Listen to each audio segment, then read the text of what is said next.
வாயில போட்டதும் கரையிற மாதிரி சூப்பர் பர்ஃபெக்டான ரிச்சான முட்டை மிட்டாய் ரெசிபி தான் இந்த வீடியோல நான் ஷேர் பண்ண போறேன். இந்த முட்டை மிட்டாய் ரெசிபியை நீங்க ஒரு பிகினரா இருந்தா கூட ட்ரை பண்ணி பார்க்கலாம். அந்த அளவுக்கு நிறைய டிப்ஸ் அண்ட் ட்ரிக்ஸோட ரொம்ப ஈஸியான மெத்தட்ல இந்த வீடியோ நான் ஷேர் பண்ணியிருக்கேன். ப்ரௌனிஸ்க்கு எப்படி கிரிங்கிள் டாப் முக்கியமோ முட்டை மிட்டாய்க்கு மேலே அந்த கோல்டன் கலர் முக்கியம். அதை எப்படி ஈஸியாக கொண்டு வரலான்றதையுமே நான் இந்த வீடியோவில் ஷேர் பண்ணியிருக்கேன். இது மட்டும் இல்லாமல் நம்ம வீட்லேயே பால் வச்சு எப்படி கோவா பண்ணலாம் அப்படின்றதையுமே சிம்பிளாக ஷேர் பண்ணியிருக்கேன். ஸோ கண்டிப்பாக வீடியோ ஸ்கிப் பண்ணாமல் ஃபுல்லாக பாருங்கள். இன்னும் சப்ஸ்கிரைப் பண்ணலாம், சப்ஸ்கிரைப் பண்ணிட்டு வாங்க வீடியோக்குள்ளே போகலாம்.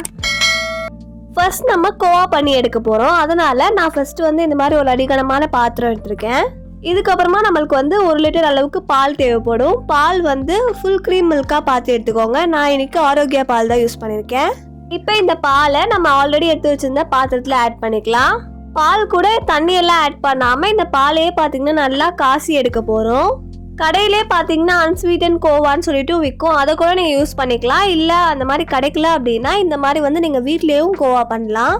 இப்போ பாலை பாத்திரத்தில் ஆட் பண்ணியாச்சு. இதுக்கப்புறமா கேஸை சிம்மில் வச்சுட்டு ஒரு கரண்டி யூஸ் பண்ணி மிக்ஸ் பண்ணிகிட்டே இருங்க. உங்களுக்கு கோவா செய்ய டைம் இல்லை அப்படின்னா நான் சொன்ன மாதிரி நீங்கள் கடையில் கூட அன்ஸ்வீட்டன் கோவான்னு கேட்டிங்கன்னா அன்ஸ்வீட்டன் கோவா கொடுப்பாங்க. அதை கூட நீங்கள் யூஸ் பண்ணி இந்த ரெசிபி பண்ணலாம். பட் இதை கோவா செய்யறது ரொம்பவே ஈஸி. அதனால தான் பார்த்தீங்கன்னா நான் இதோட ரெசிபியுமே ஷேர் பண்ணியிருக்கேன். இப்போ பாருங்கள், நம்ம ஆட் பண்ண பால் எந்த அளவுக்கு இருக்குது அப்படின்னு. இது ஃபுல்லாக நல்லா ரெடியூஸ் ஆகி கிடைக்கும். நான் காட்டுறேன் பாருங்கள். இப்போ நம்ம ஆட் பண்ணியிருக்க பால் நல்லா ரெடியூஸ் ஆகி திக்கான கன்சிஸ்டன்சிக்கு கிடைக்கும். இந்த கோவாவை நம்ம வீட்டிலே பண்ணிடலாம். ரொம்பவே சிம்பிள் தான். பட் நம்மளுக்கு கொஞ்சம் டைம் ரொம்ப எடுக்கும். உங்களுக்கு அப்படி டைம் இல்லை அப்படின்னா நீங்கள் கடையில் வாங்கி யூஸ் பண்ணிக்கலாம். இப்போ பாருங்கள், நம்ம பாலோட டெக்ஸ்சருமே நல்லா க்ரீம் மாதிரி திக்காகி கிடச்சிருக்கு. கண்டிப்பாக கேஸை லோ ஃப்ளேம்லேயோ இல்லை சிம்லேயோ வச்சு இந்த ப்ராசஸ் பண்ணுங்கள். இல்லை அப்படின்னா சீக்கிரமாகவே அடி பிடிச்சிரும்.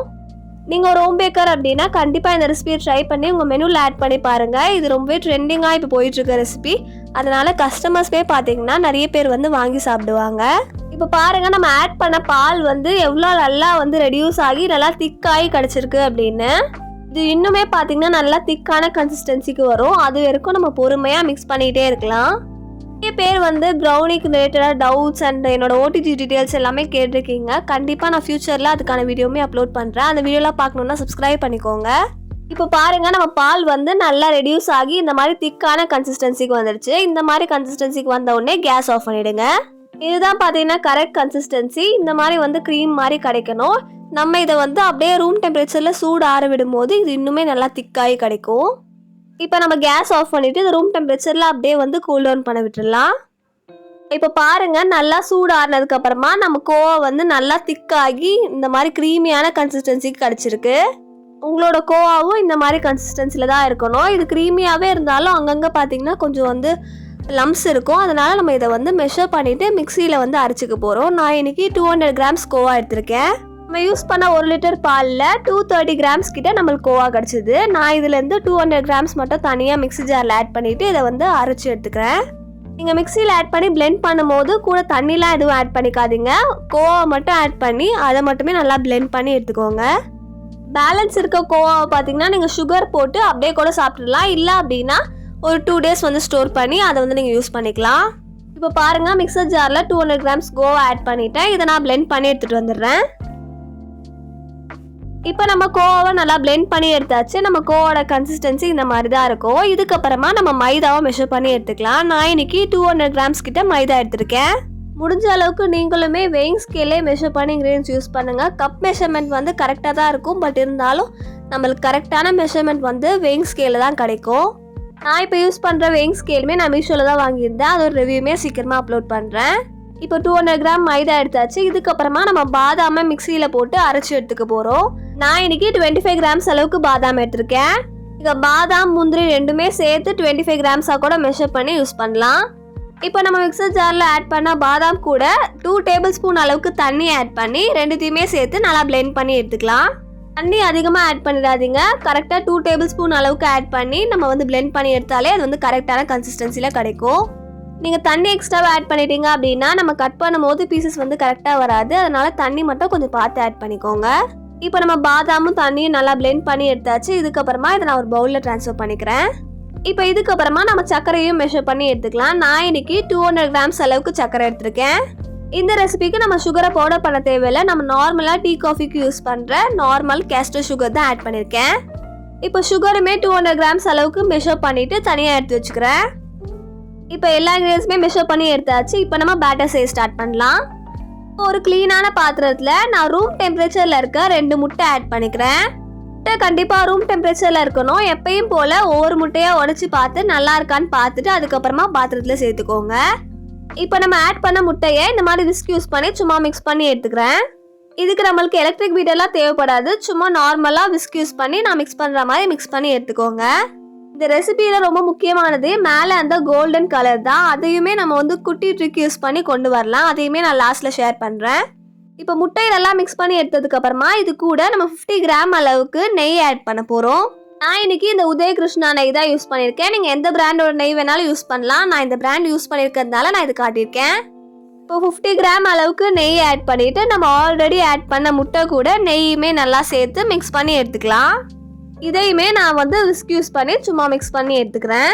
இப்போ முட்டையும் நெய்யும் நம்ம நல்லா மிக்ஸ் பண்ணதுக்கப்புறமா இது கூட நம்ம சர்க்கரை ஆட் பண்ண போகிறோம்.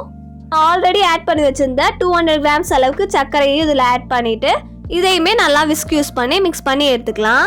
இந்த ரெசிபி செய்கிறது ரொம்பவே சிம்பிள் அண்ட் ஈஸி தான். அது மட்டும் இல்லாமல் இது நம்ம செய்யறதுக்கு ரொம்ப டைமுமே எடுக்காது. ஸோ கண்டிப்பாக பிகினராக இருந்தீங்கன்னா கூட ட்ரை பண்ணி பாருங்கள். கண்டிப்பாக இந்த ரெசிபியில் டவுட் இருந்தாலோ இல்லை இந்த மாதிரி வேறு என்ன ரெசிபி அப்லோட் பண்ணலாம் அப்படின்றதையுமே கமெண்ட்டில் சொல்லுங்கள். கண்டிப்பாக நான் அதுக்கான வீடியோவுமே அப்லோட் பண்ணுறேன். இப்போ நல்லா மிக்ஸ் பண்ணி எடுத்தாச்சு. இதுக்கப்புறமா நம்ம மிக்சியில் அரைச்சி வச்சுருந்த கோவா ஆட் பண்ணிக்கலாம். நான் இன்றைக்கி 200 கிராம்ஸ் அளவுக்கு கோவா ஆட் பண்ணியிருக்கேன். இப்போ கோவாவுமே ஆட் பண்ணிவிட்டு விஸ்க் யூஸ் பண்ணி நல்லா மிக்ஸ் பண்ணி எடுத்துக்கலாம். நம்ம இந்த முட்டை மிட்டாய் ரெசிபியில் ஃபுல்லாக பால்லேருந்து பண்ண கோவா ஆட் பண்ணியிருக்கோம். அது மட்டும் இல்லாமல் நெய் இதெல்லாமே ஆட் பண்ணியிருக்கிறதுனால நம்ம முட்டை மிட்டாய் பார்த்திங்கன்னா ரிச்சான டேஸ்ட்டில் கிடைக்கும். இந்த ரெசிபியில் நீங்கள் நோட்டீஸ் பண்ண வேண்டிய விஷயம் என்னென்னு பார்த்தீங்கன்னா கோவா அண்ட் நெய் தான். நீங்கள் யூஸ் பண்ணுற நெய் நல்ல பிராண்டடாக இருந்துச்சு அப்படின்னா அதோட டேஸ்ட் தான் பார்த்திங்கன்னா நம்மளோட இந்த ரெசிபிலையுமே ரிஃப்ளெக்ட் ஆகும். அதனால் நீங்கள் யூஸ் பண்ணுற நெய்யோட டேஸ்ட் அண்ட் ஸ்மெல் ரொம்ப முக்கியம். இப்போ கோவாவையுமே நல்லா மிக்ஸ் பண்ணி எடுத்தாச்சு. இதுக்கப்புறமா நம்ம டின்னில் பார்ச்மெண்ட் பேப்பர் போட்டுடலாம். நான் இன்றைக்கி இந்த முட்டை மிட்டாயை இந்த ரெக்டாங்கிள் டின்னில் தான் பேக் பண்ணி காட்ட போகிறேன். அதனால் இப்போ இந்த டின்னில் பார்ச்மெண்ட் பேப்பர் போட்டுக்கலாம். எப்பயும் போல் நம்ம ப்ரௌனிஸ்க்கு எப்படி 4 சைஸுமே பார்ச்மெண்ட் பேப்பர் போடுவோமோ அதே மாதிரியே தான் பார்ச்மெண்ட் பேப்பர் இதுக்குமே போடணும். நம்ம எப்பயுமே ப்ரௌனிஸ் செய்யும் போது டின்னில் ஆயில் அப்ளை பண்ணுவோம். நம்ம இன்றைக்கி முட்டை மிட்டாய் செய்யறதுனால நான் இன்றைக்கி நெய் தான் அப்ளை பண்ணியிருக்கேன்.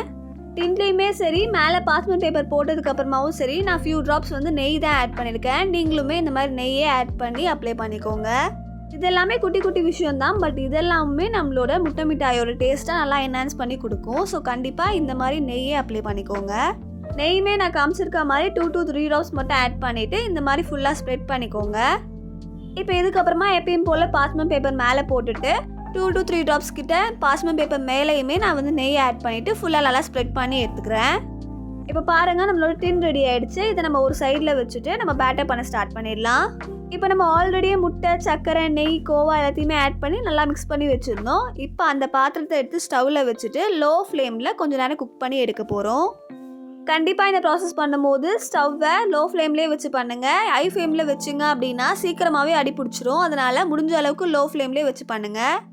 இந்த ப்ராசஸ் பண்ணும்போது ரொம்பவே கேர்ஃபுல்லாக இருங்க. ஸ்டவ்வை லோ ஃப்ளேமில் வச்சுட்டு இந்த மாதிரி ஸ்பேச்சுலா யூஸ் பண்ணி மிக்ஸ் பண்ணிக்கிட்டே இருங்க. இல்லை அப்படின்னா அடி பிடிச்சிரும். இப்போ கொஞ்ச நேரம் ஸ்பேச்சுலா யூஸ் பண்ணி மிக்ஸ் பண்ணதுக்கப்புறமா நம்ம இது கூட பாதாம் பேஸ்ட் ஆட் பண்ணிக்கலாம். நம்ம ஆல்ரெடியே பாதாமியும் தண்ணியும் ஆட் பண்ணி பேஸ்ட் மாதிரி அரைச்சி வச்சுருந்தோம். அதை இப்போ பேட்டர் கூட ஆட் பண்ணிக்கலாம். இப்போ பாதாம் பேஸ்ட் ஆட் பண்ணதுக்கப்புறமா இதையுமே பேட்டர் கூட சேர்த்து நல்லா மிக்ஸ் பண்ணி எடுத்துக்கலாம். இப்போ பாதாம் பேஸ்ட் ஆட் பண்ணிவிட்டு ரொம்பவே கேர்ஃபுல்லாக இருக்கணும். நம்ம பாதாம் பேஸ்ட் ஆட் பண்ணதுக்கப்புறமா நம்ம பேட்டருமே நல்லா திக்காக ஆரம்பிக்கும்.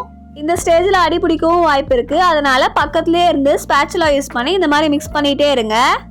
இந்த மாதிரி நம்ம பேட்டரை நல்லா மிக்ஸ் பண்ணிக்கிட்டே இருக்கும் போது நம்ம பேட்டருமே இந்த மாதிரி திக்கான கன்சிஸ்டன்சிக்கு கிடைக்கும். இந்த கன்சிஸ்டன்சிக்கு வந்த உடனே ஸ்டவ் ஆஃப் பண்ணிவிடுங்க. இதுக்கப்புறமா நீங்கள் குக் பண்ணக்கூடாது. குக் பண்ணிங்க அப்படின்னா ரொம்பவே திக்காயிடும். இதுதான் பார்த்தீங்கன்னா கரெக்ட் கன்சிஸ்டன்சி.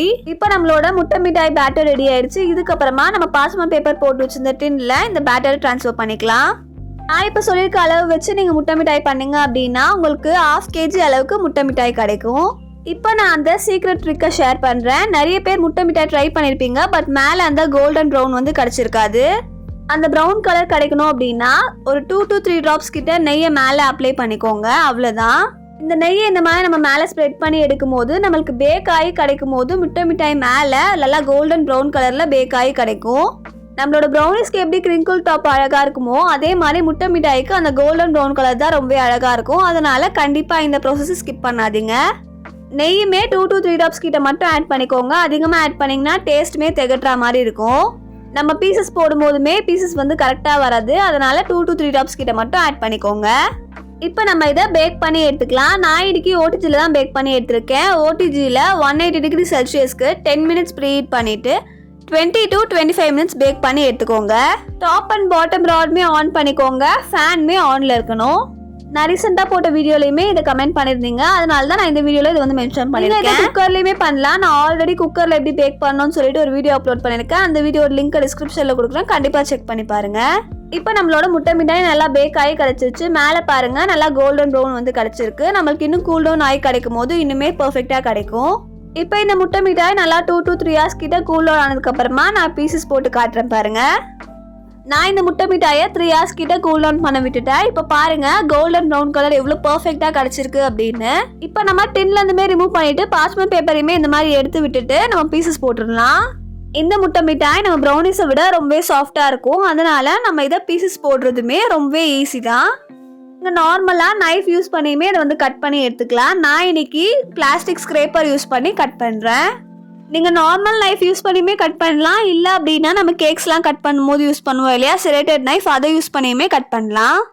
இந்த முட்டை மிட்டாயோட ஷெல்ஃப் லைஃப் பார்த்தீங்கன்னா 2 to 3 days தான். நம்ம இதை அதுக்கு மேலே ஸ்டோர் பண்ண முடியாது. ஏன்னா நம்ம இதில் பால் யூஸ் பண்ண கோவா ஆட் பண்ணியிருக்கோம். அதனால் முடிஞ்ச அளவுக்கு 2 to 3 daysக்கு மேலே ஸ்டோர் பண்ணாதீங்க. நான் இதை இன்னைக்கு 6 பீசஸாக கட் பண்ணி எடுத்துருக்கேன். நீங்கள் உங்களுக்கு தேவைப்பட்ட மாதிரி சின்ன பீசஸாவோ பெரிய பீசஸாவோ போட்டு எடுத்துக்கலாம். நீங்கள் ஒரு ஹோம் பேக்கர்னா கண்டிப்பாக இந்த ரெசிபியை ட்ரை பண்ணி உங்கள் மெனுவில் ஆட் பண்ணி பாருங்கள். இது ரொம்ப ட்ரெண்டிங்கான ரெசிபி. அது மட்டும் இல்லாமல் புதுசாக இருக்குது அப்படின்னு சொல்லிட்டு கஸ்டமர்ஸுமே வாங்கி சாப்பிட்டு பார்ப்பாங்க. இப்போ நான் ஒரு பீஸ் முட்டை மிட்டாய் எடுத்து காட்டுறேன் பாருங்கள். எவ்வளோ சூப்பராக மேலே கோல்டன் கலர் ஃபார்ம் ஆகி கிடச்சிருக்கு அப்படின்னு. உள்ளேயுமே பார்த்தீங்கன்னா சூப்பராக பேக் ஆகி கிடச்சிருந்தது. கண்டிப்பாக இந்த ரெசிபியை ட்ரை பண்ணி பாருங்கள். நானுமே இந்த ரெசிபி ட்ரை பண்ணதுக்கு முன்னாடி இந்த ரெசிபிக்கு எதுக்கு இவ்வளோ ஹைப் கொடுக்குறாங்க அப்படின்ற மாதிரி தான் இருந்துச்சு. பட் இதை ஒன்ஸ் டேஸ்ட் பண்ணதுக்கப்புறமா வர்த் த ஹைப் தான். நீங்கள் ஒன்ஸ் இந்த ரெசிபியை செஞ்சு ட்ரை பண்ணீங்க அப்படின்னா கண்டிப்பாக இதோட டேஸ்ட்டுக்கு அடிக்ட் ஆகிடுவீங்க. நீங்களே வீட்டில் திரும்ப திரும்ப செஞ்சு சாப்பிட்ற அளவுக்கு இது ரொம்ப ரிச்சான டேஸ்டியான ரெசிபியும் கூட. ஸோ கண்டிப்பாக இதை மிஸ் பண்ணாமல் ட்ரை பண்ணுங்கள். ஸோ அவ்வளோதான். இதெல்லாம் தான் நான் இந்த வீடியோவில் ஷேர் பண்ணணும்னு நினச்சேன். கண்டிப்பாக இந்த வீடியோ உங்களுக்கு யூஸ்ஃபுல்லாக இருக்கும் அப்படின்னு நினைக்கிறேன். யூஸ்ஃபுல்லாக இருந்துச்சு அப்படின்னா கண்டிப்பாக சப்ஸ்கிரைப் பண்ணிவிட்டு பக்கத்தில் இருக்க பெல் பட்டனையுமே கிளிக் பண்ணிக்கோங்க. அப்போ தான் நான் போகிற எல்லா வீடியோஸ்க்குமே உங்களுக்கு நோட்டிஃபிகேஷன் வரும். நெக்ஸ்ட் என்ன வீடியோ போடலாம் அப்படின்றதுமே கண்டிப்பாக கமெண்ட் செக்ஷனில் சொல்லுங்கள்.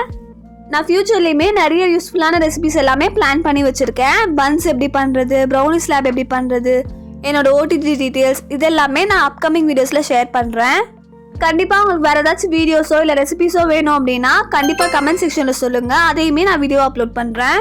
ஸோ அவ்வளோதான். நெக்ஸ்ட் இதில் பார்க்கலாம். டாடா, பாய் பாய்.